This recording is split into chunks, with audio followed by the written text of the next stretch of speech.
Bonjour et bienvenue sur cette nouvelle vidéo où aujourd'hui je vais t'expliquer, enfin je vais te donner deux, trois conseils sur une étape importante dans notre métier, c'est la rédaction de ton annonce immobilière. Parce que la rédaction de ton annonce immobilière, ça va être quelque chose d'important vis-à-vis de ton client qui t'aura confié le mandat. Il y aura une relation de confiance qui se sera installée puisqu'il aura accepté de te signer le mandat. Donc le but, c'est vraiment que cette relation continue. Et l'annonce immobilière en fait partie, puisque quand tu vas, rédiger ton annonce, mettre les photos, tout ça, tu vas publier l'annonce, tu vas envoyer un petit message à ton client en lui disant: «Bah, voilà, votre, bien est commercialisé. Je l'ai, diffusé sur tous les supports, les sites de petites annonces». Bah, forcément, ton client, il va aller voir ce que ça donne. Donc l'objectif, c'est que ton client n'ait pas à te contacter en te faisant des remarques négatives par rapport à l'annonce que tu auras fait. Parce que s'il commence à t'appeler en te disant: «Ah bah moi j'aurais fait ça», bah, le problème c'est que c'est pas lui le professionnel, c'est toi le professionnel et le but c'est qu'il ait pas besoin de t'appeler et qu'il se dise: «Ah oui effectivement, heureusement que j'ai pris cette personne parce que, j'aurais pas fait une annonce comme lui il m'a fait là». Hein, l'objectif c'est vraiment ça. Donc il faut vraiment que tu prennes le temps de rédiger ton annonce parce que comme on l'avait expliqué lors d'une précédente, formation, aujourd'hui internet, c'est ta vitrine, c'est ta vitrine commerciale et c'est ta façade, en fait. Donc il faut se dire que, pareil, tes annonces immobilières, seront vues par des personnes, autant des acquéreurs, mais peut-être aussi des futurs vendeurs. Donc la qualité de ton annonce est importante parce que, de futurs vendeurs, pourraient peut-être faire appel à tes services parce qu'ils auraient vu que, tu fais de belles annonces, tu fais un travail de qualité et donc tu mets toutes les chances de ton côté. Et ce qu'il faut savoir aussi, c'est qu'une annonce bien rédigée, c'est 4 fois plus de contacts et une annonce bien rédigée avec de belles photos, c'est 7 fois plus de visites sur ton annonce. Donc comme je te disais, tu as peut-être aussi des futurs vendeurs qui peuvent regarder tes annonces et se dire: «Ah oui, cette personne, ça a l'air d'être quelqu'un de sérieux, donc pourquoi pas l'appeler pour qu'il m'aide, à vendre mon bien immobilier». Donc au commencement, tu vas faire ton titre. Donc le titre, tu as pas besoin de faire de longues phrases ou quoi que ce soit. Le titre, c'est juste des mots-clés que tu vas mettre pour que justement ces mots-clés puissent ressortir des moteurs de recherche. Aujourd'hui, les gens, ils vont, sur un moteur de recherche, ils font, par exemple, Nancy recherche, appartement à vendre Nancy, 3 chambres. Le but, c'est que ton titre soit dans les premiers résultats des moteurs de recherche. Donc là, on va donner un exemple. Là, un exemple de titre, on met la commune, on met le type de bien, on met le nombre de chambres et on met un élément pertinent du bien immobilier. Comme là, 1 000 m² de terrain. Voilà, c'est juste ça au niveau de ton titre. Tu as rien d'autre à faire, c'est vraiment mettre que des mots-clés et aux mots-clés, c'est ta ville, le type de bien, le nombre de chambres et un élément pertinent. Donc là, pour ceux qui utilisent Neti, que ce soit Neti ou n'importe quel logiciel de transaction immobilière, c'est exactement les mêmes. On met notre titre, donc là, on voit, la commune, espacée avec le type de bien, le nombre de chambres et un élément pertinent du bien, donc 18 341 m² de terrain. Donc là, je sais que si quelqu'un cherche une maison à La Wavre, je suis sûr que dans les moteurs de recherche, mon bien apparaîtra, dans les premiers. Donc voilà ce que ça donne sur le site. Donc La Wavre, maison individuelle de 4 chambres, 18 341 m² de terrain. Voilà pour, votre titre. C'est simple, il faut retenir que c'est que des mots-clés et en priorité la ville ou le village où se trouve le bien. Ensuite, on a la rédaction de l'annonce. Donc pareil, au niveau de la rédaction de l'annonce, ça sert à rien le but, c'est d'avoir du contact. Donc, ça sert à rien de détailler toute la maison en profondeur ou quoi que ce soit. Il faut laisser une part d'interrogation à vos futurs acquéreurs pour qu'il y ait du contact. L'objectif, c'est qu'on ait beaucoup de contacts. Donc si on commence à dire tout ce qu'il y a dans le bien ou quoi que ce soit, ça sert strictement à rien. L'objectif, c'est de dire les grands éléments du bien, donc le type de bien, son nombre de pièces, la surface à une construction, l'emplacement qui est important, les installations techniques et les aménagements, intérieurs. Mais par contre, il faut vraiment bien détailler certaines choses. Quand on regarde, la lecture, elle doit être agréable et on utilise des tournures de phrases avantageuses. Là, il faut vous dire que demain, il faut tout expliquer aux gens. Parce que des fois, bah, il manque un mot ou quoi que ce soit, bah, il y a certaines personnes qui vont pas nous appeler parce qu'ils vont se poser une question bête et ils vont se dire, bah, s'ils l'ont pas mis, c'est que ça doit être comme ça, en fait. Il faut vraiment se poser la question. Par exemple, on a une maison de ville avec un extérieur à l'arrière de la maison. Il faut vraiment expliquer que l'extérieur est à l'arrière et au calme. Hein, maison de ville avec jardin arboré sur l'arrière-cour, au calme.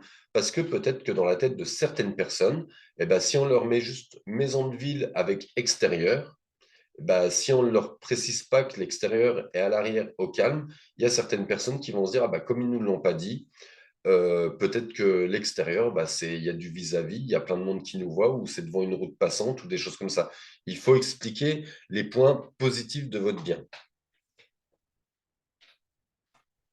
Et comme je vous disais, la localisation, parce que tout à l'heure, j'expliquais, on met vraiment les choses les plus importantes. Par contre, il faut faire vraiment une annonce, voilà, d'une quinzaine, vingtaine de lignes, hein. C'est pas la peine de mettre 50 lignes ou quoi que ce soit, mais avec la localisation, on va pouvoir, générer du contenu.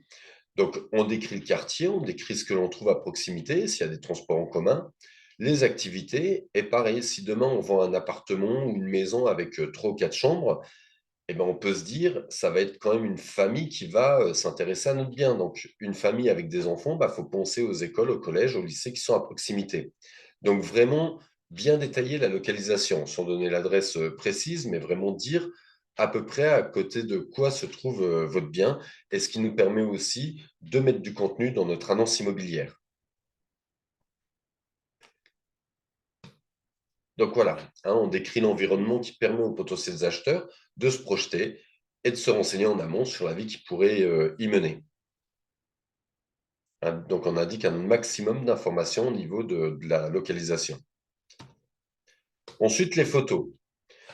Donc comme on a vu tout à l'heure, des photos, c'est 7 fois plus de visites sur votre annonce immobilière. Et 95% des internautes aujourd'hui passent 20 secondes à regarder la première photo. Ça veut dire que demain, si votre photo, bah, vous prenez pas le soin de faire une belle photo, quand vous allez mettre votre annonce, c'est pas compliqué, les gens ils vont aller sur Boncoin, sur Se Loger, sur Bien Ici, enfin n'importe quel site de petites annonces. Ils vont chercher un appartement, 3 chambres, allez 80 mètres carrés. Et bah, votre bien, il va passer à côté de tous les autres biens qui ont les mêmes critères. Il faut vous dire, vous allez être en concurrence avec 20 potentiels autres biens qui correspondent aux critères que l'acquéreur aura voulu faire.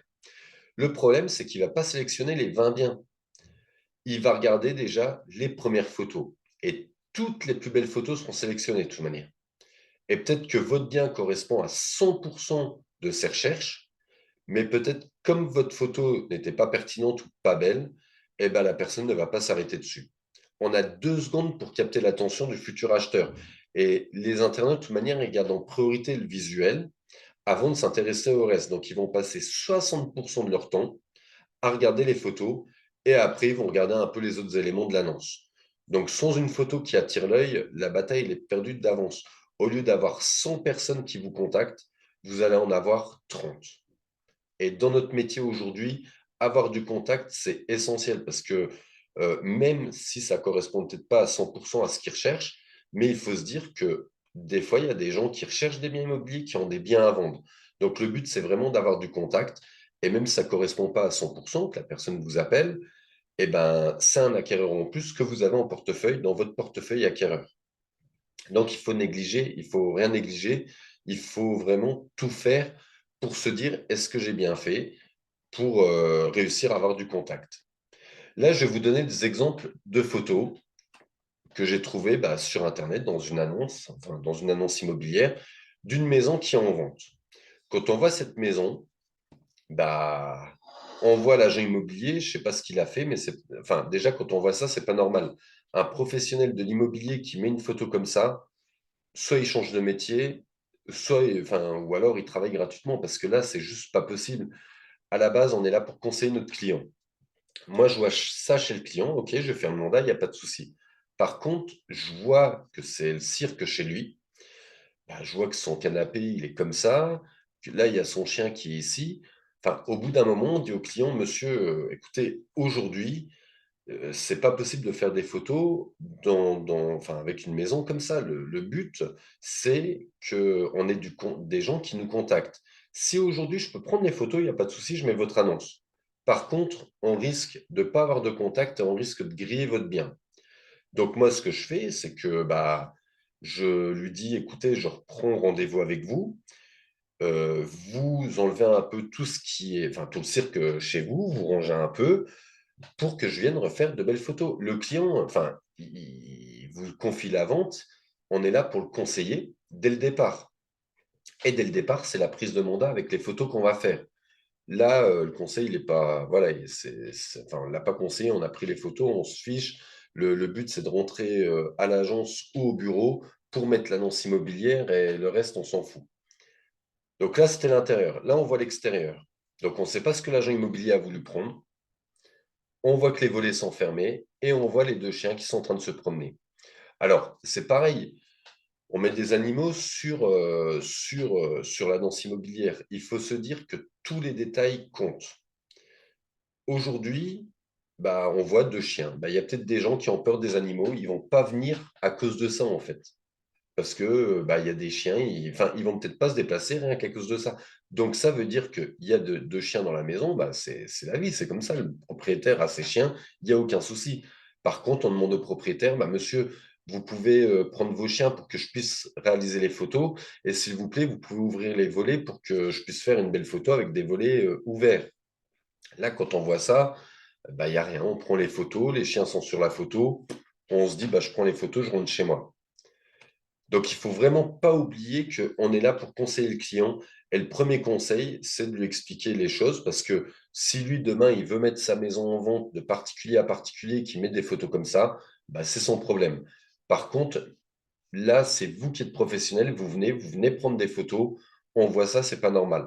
Et ce qu'il faut se dire aussi, même si le client demain, il s'en fiche un petit peu, il se dit: «Bon, bah, enfin, lui, il en a rien à faire, sa maison, elle est comme ça». Moi, je vais vous dire en tant qu'acquéreur, ce que je me dis, c'est que je me dis déjà, si le jour où il y a un agent immobilier, la maison était dans l'état là, ça veut dire que les autres jours, c'est encore pire, ça veut dire que la maison n'est peut-être même pas entretenue. Donc, je vais pas me déplacer pour, voir une maison comme ça. C'est des détails qui font toute leur importance, en fait. Et c'est pareil, comme je dis, si le client ne dit rien par rapport aux photos qu'il va voir sur votre annonce, bah, il y a peut-être ses amis ou sa famille qui vont lui faire des remarques en lui disant: «Ouais, écoute, c'est qui, ton agent immobilier là pour prendre des photos comme ça?» enfin, ils vont le conseiller et ils vont lui dire, de changer d'agent immobilier parce que là, il y aura pas d'appel, hein. Là, avec, des photos comme ça enfin, il y aura très, très peu d'appels. Donc là, maintenant, je vais vous montrer un exemple de photos que j'ai pris et voilà, après je dis pas que c'est les plus belles photos du monde, mais je pense qu'entre celle-là et celle-ci, il y a quand même une différence. Là, c'est pareil, j'étais chez la cliente, c'était un peu encombré ici et là. J'ai demandé à la cliente, bah, je lui ai dit: «Écoutez, je repasserai».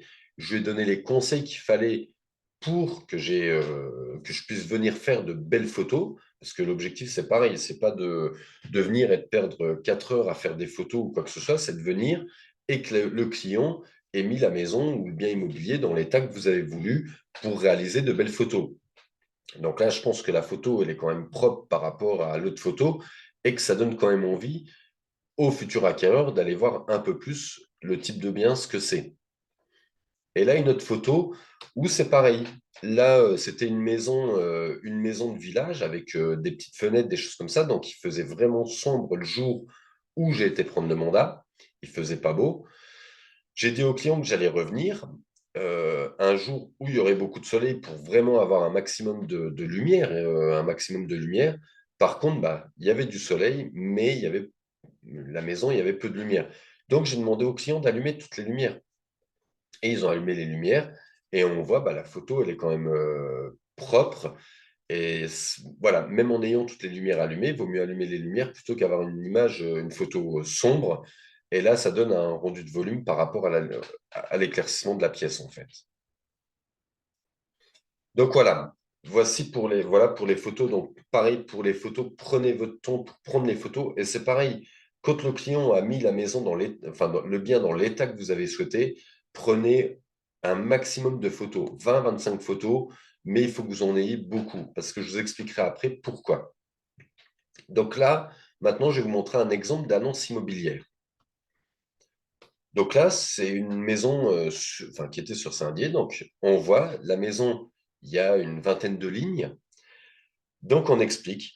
À Saint-Dié-des-Vosges, maison contemporaine de 8 pièces avec piscine de 257 mètres carrés habitables sur un terrain de 1594 mètres carrés avec grande terrasse et coin détente orienté plein sud. Est-ce que quand je lis ça et que je vois la première photo, si j'ai le budget, ça me donne envie d'aller plus loin? Bah, je pense que oui. Donc la maison, on explique qu'elle a été construite en 2012 avec de beaux volumes et une belle prestation. Elle se compose de, donc voilà, on explique, elle se compose de au rez-de-chaussée, une entrée avec placard, un salon salle à manger de 63 mètres carrés avec poêle à peler. Donc là, pourquoi j'ai mis le nombre de mètres carrés? Parce que c'est une très belle pièce. La pièce aurait fait 20 mètres carrés, je ne me serais pas attardé dessus. Par contre, là, j'explique qu'elle fait 63 mètres carrés et qu'on a une cuisine équipée ouverte sur le salon. Donc la cuisine plus la pièce de vie, on a à peu près 80 mètres carrés. Un WC indépendant, un garage emplacement de voitures. Au premier étage, on a 4 chambres, donc une avec dressing, une salle de bain avec WC, un dégagement mezzanine, et au deuxième étage, une suite parentale avec grand dressing et salle de bain avec douche et baignoire avec climatisation. La maison dispose en outre de 3 places de parking en extérieur. Et ensuite, pour faire un peu plus voilà, mettre un peu plus de texte dans l'annonce, on met la piscine de 7 mètres par 4 sécurisée par volet est entourée d'une vaste terrasse dallée. Elle est équipée d'une filtration automatisée sur sable neuve par électrolyse sel pour une qualité d'eau exceptionnelle. Contrôle du pH automatisé. Chauffage par pompe à chaleur de la maison. Le bien dispose d'un chauffage avec climatisation reversible par pompe à chaleur et de domotique poussée, donc volet, alarme, piscine commandée à distance. La maison idéalement située sur les hauteurs de Saint-Dié, à 15 minutes à pied du centre-ville, à 10 minutes à pied du lycée, collège et école. Est-ce que le client est intrigué? Est-ce qu'il va avoir plus d'informations? Voilà, parce que j'ai mis les éléments essentiels de la maison, mais j'en ai pas trop rajouté.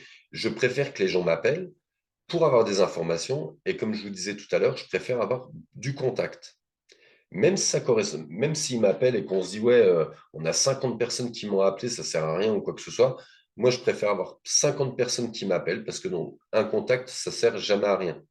On peut toujours s'en servir pour voilà, un acquéreur qui est vendeur aujourd'hui d'un bien immobilier, tous les contacts sont bons à prendre. Donc voilà, c'est de pas trop en mettre pour laisser une part d'intrigue à vos acquéreurs. Et si des vendeurs voient aussi l'annonce, bah, voilà, je me dis, est-ce que ils vont se dire, est-ce que lui est sérieux ou pas? Donc voilà. Alors, voilà pour l'essentiel, on va dire, au niveau de la rédaction d'une annonce immobilière. Par contre, ce qu'il faut vraiment pas oublier, c'est prendre votre temps pour rédiger votre annonce. Et ensuite, il y a autre chose que je vous disais tout à l'heure, par rapport aux photos. Ça sert à rien de mettre 20 ou enfin les 20 photos sur votre annonce immobilière parce que le but, c'est que les gens, ils visitent pas sur Internet. L'objectif, c'est que les gens vous appellent. Moi, je prends entre 20 et 25 photos des biens immobiliers que j'ai à vendre. Quand j'ai des clients qui m'appellent, qui me demandent d'autres photos ou quoi que ce soit, bah, déjà, je leur donne pas parce que je leur donne toutes les informations au téléphone. Je vois vraiment, si ça correspond ou quoi que ce soit. Je donne aucune autre photo. Ils ont 3 photos. S'ils veulent en savoir plus, on va visiter. Ensuite, pourquoi je prends 20-25 photos? C'est parce que demain, eh ben, on va mettre l'annonce immobilière. On aura fait une belle annonce, on aura mis nos 3 ou 4 photos. Bah, peut-être qu'on n'a pas de contact. Et là, enfin, si on n'a pas de contact, pourquoi? Parce qu'on sait très bien que c'est la première semaine qui est décisive. C'est là où on aura le plus d'appels. Si on a peu d'appels, peut-être que notre annonce n'est pas pertinente. Donc, on va modifier notre annonce. Ce qui nous permet de modifier notre annonce, c'est pareil. Eh ben, on va mettre de nouvelles photos parce que, je vais vous donner un exemple. Quand je prends une photo du séjour, eh ben, la photo, je vais la prendre sous 3 ou 4 angles différents, en fait.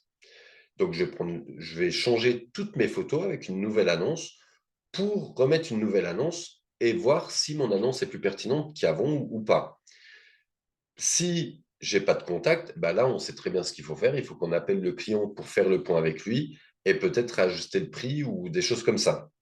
Donc, c'est vraiment le but, c'est d'avoir un maximum de photos, mais de ne jamais en mettre de trop pour pas que vos acquéreurs visitent votre bien sur Internet et qu'ils vous appellent pour vous demander plus d'informations. Donc voilà. Et j'espère que ces deux, trois conseils vous serviront et n'hésitez surtout pas, si vous avez des questions, à nous appeler. On est disponible et on reste à votre écoute. Et n'hésitez pas aussi à nous dire ce que vous avez pensé de cette vidéo. En tout cas, merci de votre écoute et je vous dis à très bientôt.